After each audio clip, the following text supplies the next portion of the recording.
Good influence start in our lives early, and they can last a lifetime if they're, I would say, positive. And Drew Reed, Executive Director of the Paul Anderson Youth Home, is joining me to talk about how we can uplift our youth in crucial moments of their lives. So good morning. Good morning, Taylor. How are you today? I am doing well. How are you? I'm doing great. I'm doing great. Thanks for having me on today. Absolutely. So we're talking about youth right now, and first of all, let's kind of go into what Paul Anderson's Youth Home is. What's the mission of it? Well, since 1961, I mean, we've been a Christian ministry that works with young men between the ages of 16 and 20 who need a second chance. They've kind of gotten in trouble.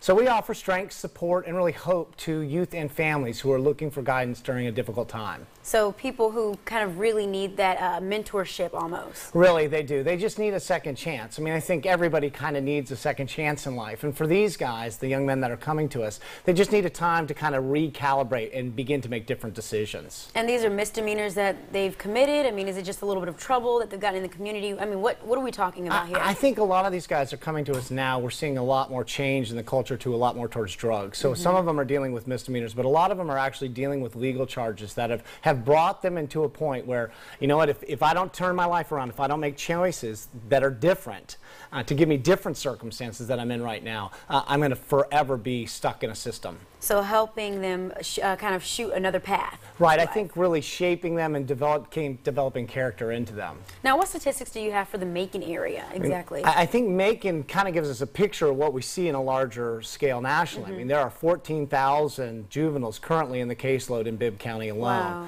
But when we look nationally, what we see is that 36,000 juveniles are arrested every week in America. I mean, it's a staggering number.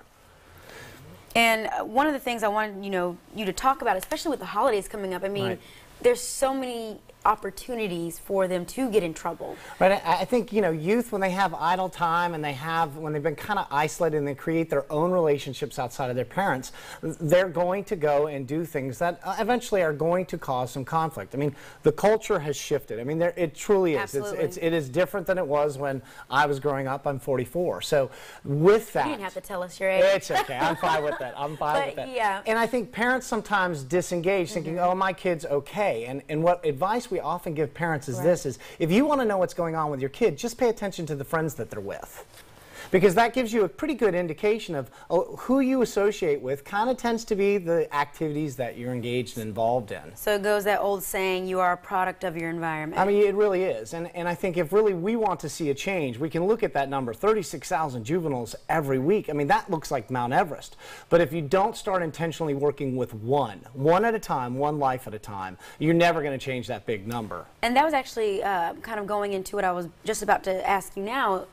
How do we change, and how do we kind of create another focus for the kids? How do we make sure that they stay out of trouble and continue on a correct path after they've gotten in trouble? I think the best reason I can give and the things that we can do is to start at home, right? I mean, I'm going to love my kids more than I'm going to love your kids. But if I love my kids and I intentionally invest in my time with them, meaning I build relationship with them, hopefully that the impact of that is going to impact somebody else's kids. I mean, it does take a village. So the best reason we can give and what we'd say is start at home, build relationships. So start at home is the biggest key. I think so. Because youth want today the same thing you and I wanted, which was a genuine, authentic relationship, which means time. Well, thank you so much, Drew. We appreciate you coming in today. Thanks so much, Taylor. And for more information, you can visit 41NBC.com.